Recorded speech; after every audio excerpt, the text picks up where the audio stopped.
Welcome to the video lecture series of the course Computer Organization and Architecture. I am Dr. Vivek Singh Verma, a professor in Information Technology Department, Ajay Kumar Garg Engineering College, Ghaziabad. I am the faculty of this course on Computer Organization and Architecture.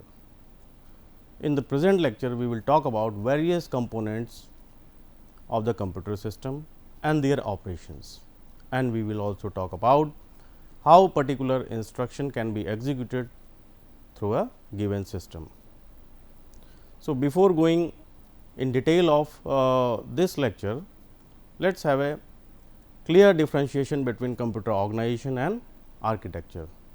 To understand this, we can consider the example of house. We can utilize our house in a best way if it is designed properly. So, designing will come under the architecture part. In same way, in computer science, if our system is designed efficiently, then we can use its component in a very optimized way, and we can get maximum throughput and maximum performance. So, here architecture is dealing with the functional behavior of computer system. However, computer organization is related to structural relationship of these components, which are designed in architecture part. So, designing will take place in our computer architecture, and utilization of those components will take place in computer organization. So, obviously, designing will come first before its utilization. So, that is why computer architecture comes before the computer organization. There are various functional units in our system as shown in this figure: the input device, the output device, the memory, the ALU, arithmetic and logic unit, control unit and processor. The purpose of input device is to take input from the outside to the computer system, and output device is used to display your process data or the result, for example, monitor. And input device may be a type of keyboard or mouse, and memory component is basically used to store the data or instruction or intermediate results. The arithmetic logic unit is used to perform various arithmetical or logical operations. Various operations can be performed in this particular unit. And control unit is the heart of the system. It controls everything in the system. It generates various control signals to particular components to execute particular task. And these two components will come under a processor, means processor can be defined using these components. Now, various types of informations can be handled by computer system. What type of information? First, instruction or machine instructions. What do you mean by instructions? Because whatever operation has to be performed by the system, it is written in terms of program. Program is nothing but it is a set of instruction. Program is a set of instruction.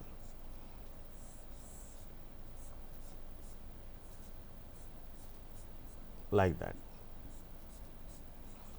So, all these instructions are stored in a memory, and they are fetched from memory one by one, and they are executed by the system or processor, right.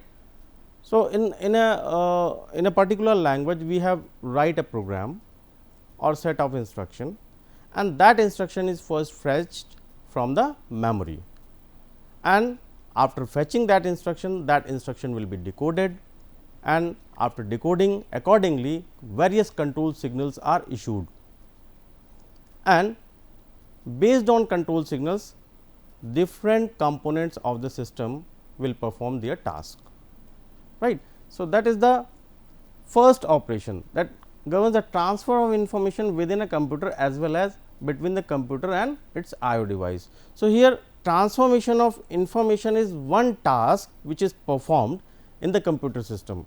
Transformation of information means the, for example, the instruction is fetched from memory to the processor. So, this is a transformation. The data which is taken from the input device, this is a transformation of information. So, this operation is performed in the system, transformation of information, and different type of operation, that is specify the arithmetic and logic operations to be performed. So, whatever arithmetical or logical operation is given in the instruction, that operation is to be performed by the system. So, this is again a work of the system, it is again processed in the system. As I said, program is a set of instruction which is stored in the memory, and instructions are stored in a particular sequence, and if particular instruction is having is required some data or operand, that data is also stored in the memory. So, that data needs to be fetched from main memory to be executed or to be required by particular instruction during execution.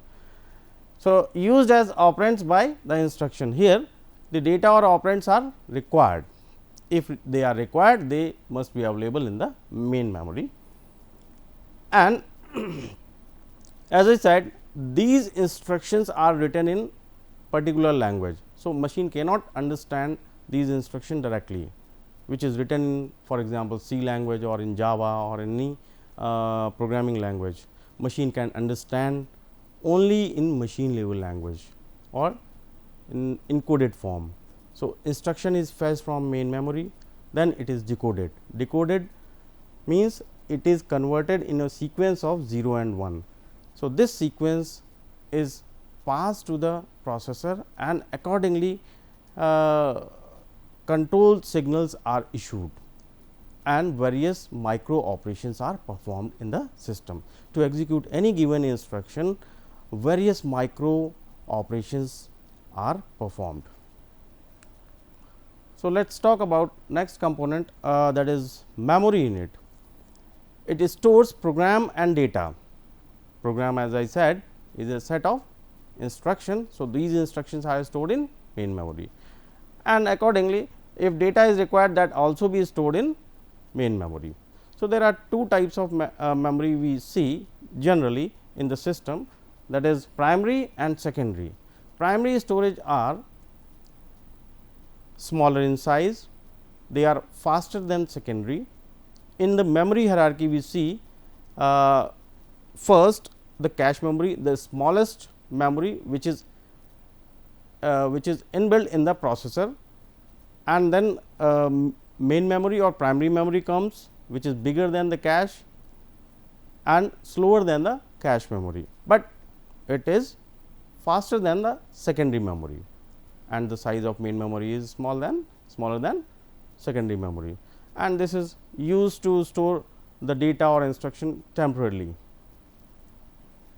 So, program must be stored in memory while they are being executed. So, whatever program or instruction is to be executed by the processor, that program or instruction must stored in the main memory, and from main memory this instruction or program or set of instructions are fetched to the processor one by one in a sequence.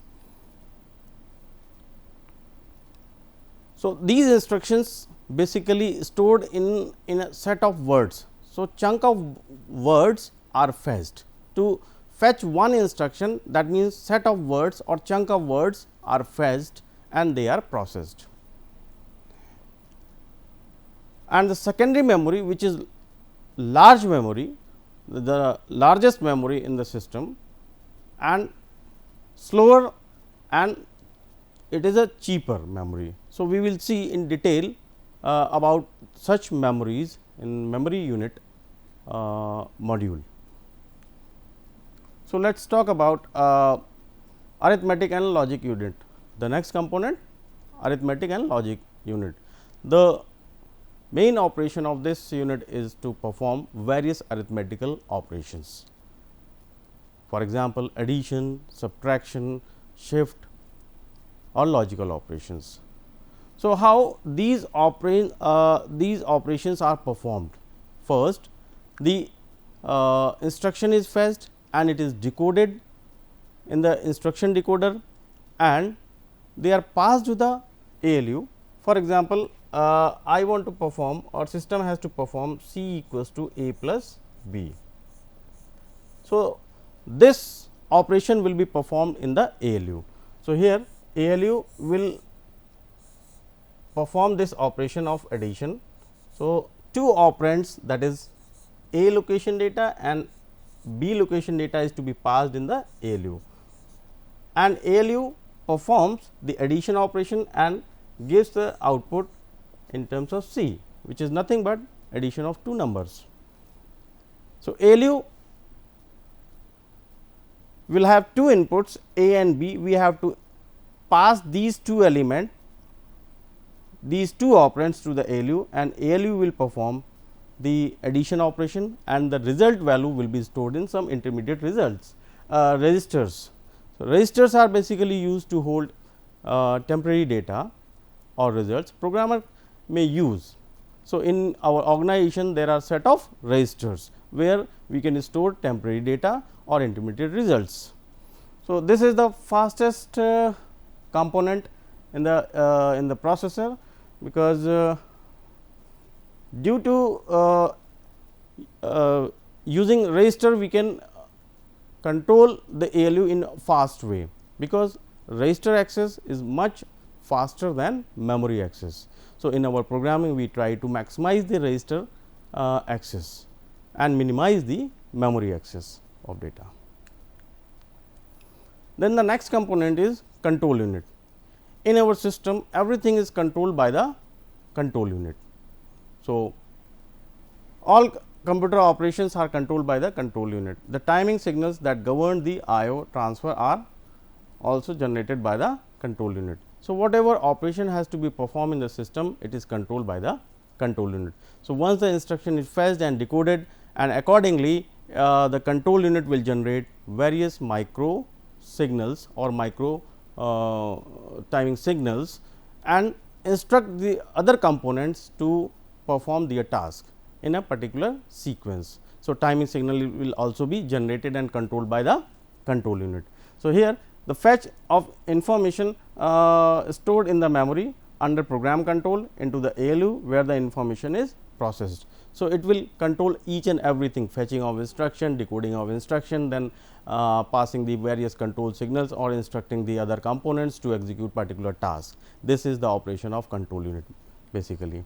And finally, the output is processed, output the processed information, and it will also process the output, and that output is transferred to the output device, that is also controlled by the control unit.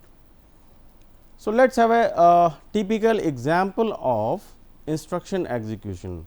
Here the instruction at log A R naught is given to us. What does it mean? So, this particular instruction is given in assembly language, and the meaning of this instruction is, here we are interpreting as R naught equals to memory location of A content plus R naught. So, that means one operand is given in memory location A and another operand is given in register R naught, and ALU has to perform the addition operation of these two operands, and the result value will be stored in R naught. So, let us interpret this instruction. First, this instruction will be fetched from main memory and it is decoded. So, in this, after decoding, this operand is required, this operand is given in main memory. So, fetching of the data or the operand value from memory location A operation will be performed, and the second operand, that is given in R naught, that operand is to be connected with the ALU. So, in ALU we have to pass these two operands R0 and memory location A. So, this operand is belonging to the memory location A, it has to be fetched from main memory, and this is the local to the processor.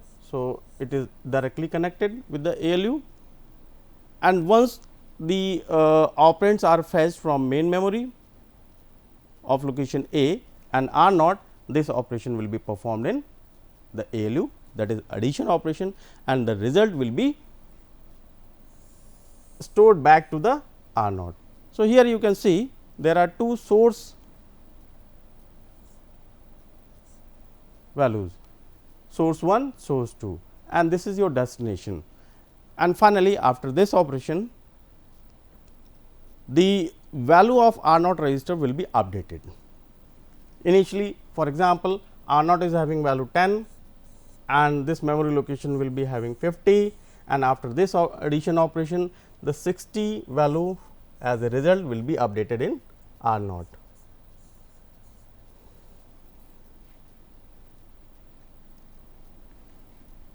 So, in this way the instruction will be executed. So, let us have a internal component details of the processor. Here you can see various components in the processor unit. This is MAR, MDR, control, PC, IR, R0 to Rn minus 1, ALU and memory. So, MAR stands for memory address register. The basic purpose of MAR is to store address which are generated by the control unit, because all the addresses are generated by the control unit. So, this address is to be passed through MAR. Here the processor is connected with the main memory through MAR and MDR, and this control is a bidirectional, means it can generate various control signals for the memory, and it is transferred through this connection. It is bidirectional, right. Okay. Now, in MAR we store, or whatever addresses are generated by the control unit is passed through MAR. For example, in the previous case memory location A data is required. So, address of A location is passed through MAR, which is connected with the main memory, and from that location A the operand that was 50 is transferred through MDR.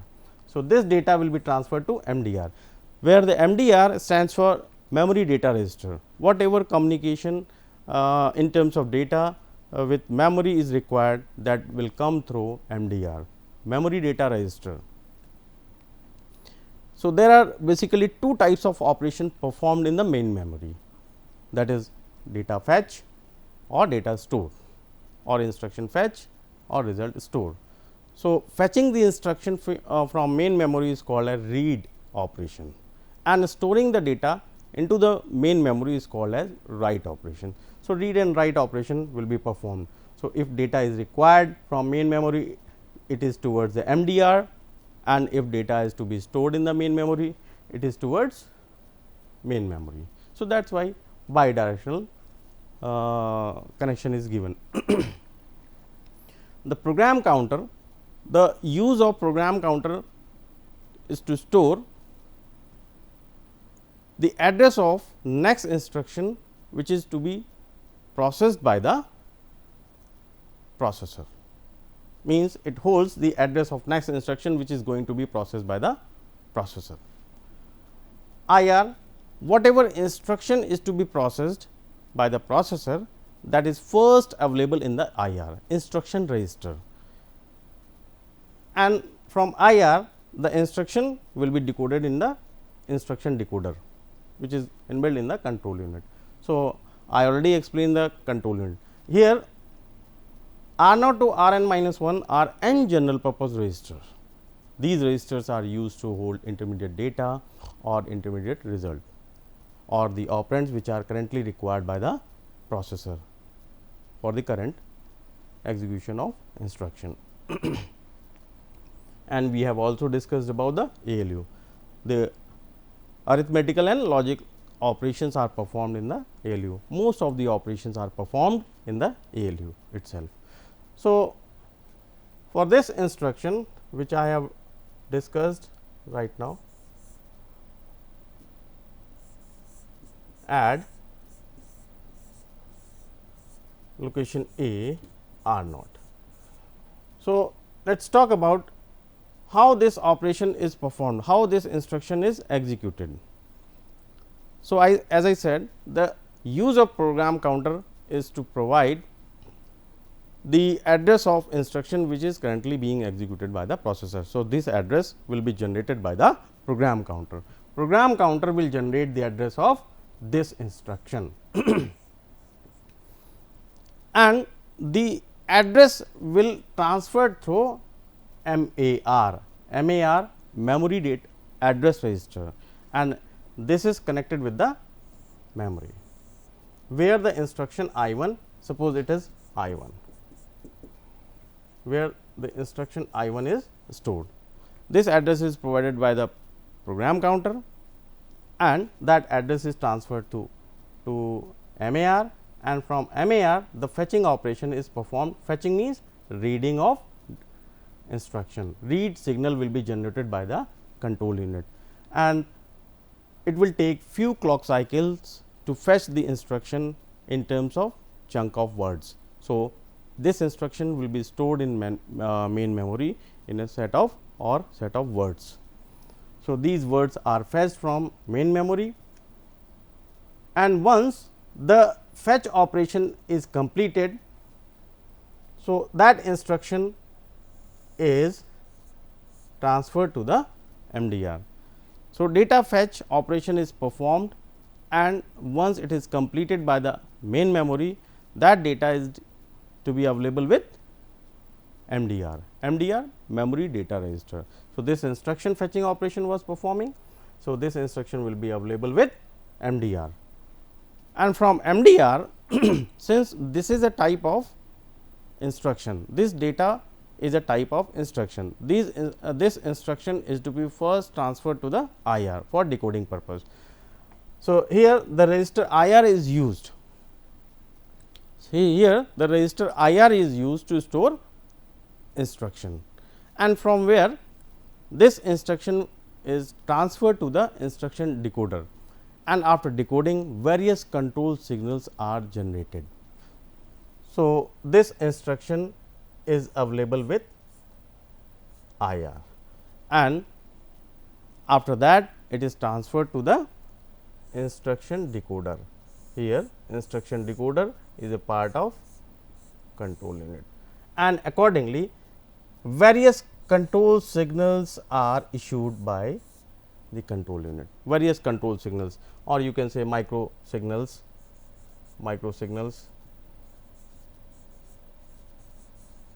or control signals are issued by the control unit. So, they are in a particular sequence, all the control signals are generated in some sequence, and after decoding it has been noticed that one operand is given in location A, one operand is given in location A. So, this operand has to be fetched from main memory. So, this operation has to be fetched from main memory. Again the same process will be performed. The address of location A is to be transferred to the MAR.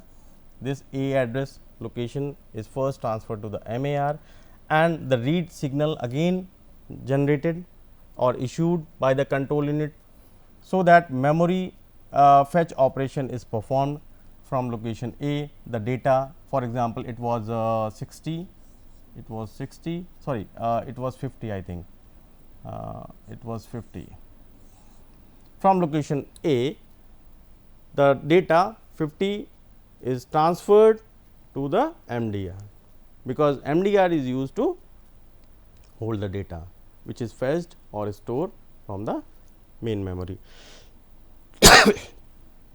And from MDR this data will be transferred to the ALU. This data, memory location A content, is transferred through MDR to ALU. and the second operand, that is R naught, which is connected directly to the ALU through a bus. Here one register R naught can be used to transfer the second operand to the ALU.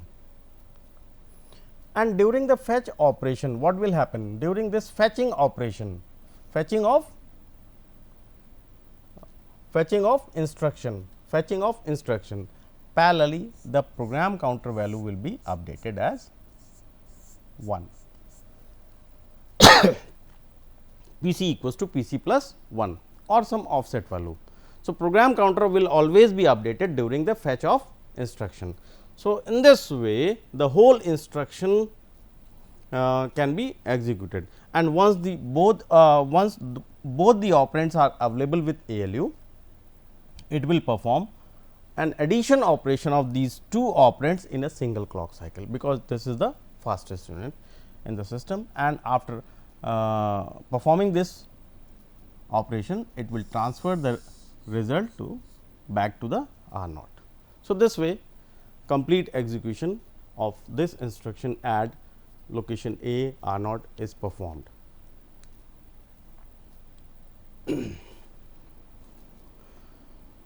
So, let us talk about instruction cycle.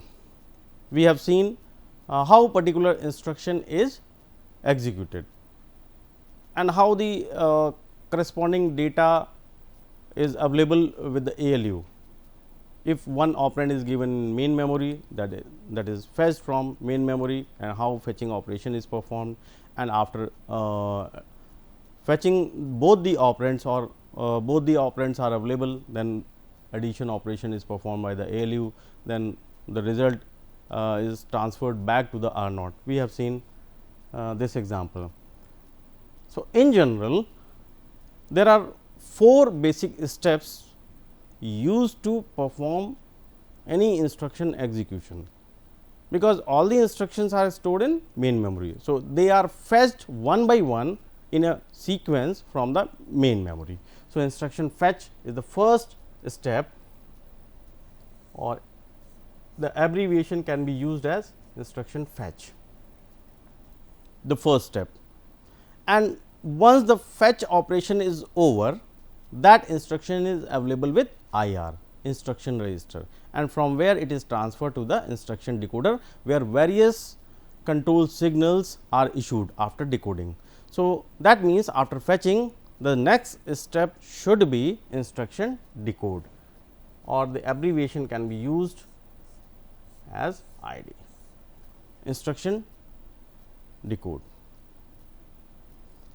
As I said in the previous example, there is a requirement of one operand which is to be fetched from main memory. So, in that case, that operand is to be fetched. So, that is why the third step or the next step, operand fetch, is required in this case, operand fetch, OF in short, and it is optional. So, it is not compulsory for all the all type of instruction. Somewhere it is required, then we need to fetch the operands, and once the operands are available, then instruction execution operation can be performed. So, this is instruction execution operation. So, these are basic 4 steps to execute any instruction, or you can say it is a instruction cycle, where 4 basic steps are performed, and they are performed in the same way. The instruction address is available with program counter. Program counter will provide the address of this instruction which is going to be fetched, and that address will be transferred through MAR, because MAR is the memory address register, and it is connected, or it is connected with the main memory. So, that address is first transferred through MAR, and from that location and from that address, the read operation or fetching of instruction or fetching of set of words is to be performed. So, read signal is generated by the control unit, and which is indicating to the memory that read operation is to be performed from that location. Location is available with MAR, and after fetching the instruction will be available with MDR, memory data register, and from where this instruction is transferred to the IR. IR is a specific register which is used to store the instruction, and from IR this instruction will be decoded. This instruction will be decoded, and after decoding, various control signals are generated by the control unit. So, this way the instruction execution operation will be performed by the system. So, we have talked about various components of the basic components of the system and their operations. We have seen how particular instruction is executed in the system and what are the basic steps required for instruction execution or instruction cycle. There are 4 basic steps we have seen. So, in this lecture we have talked about the introductory part of the computer organization and architecture. In next lecture we will talk about how these components are interconnected, that means what type of buses and their arbitrations. Thank you.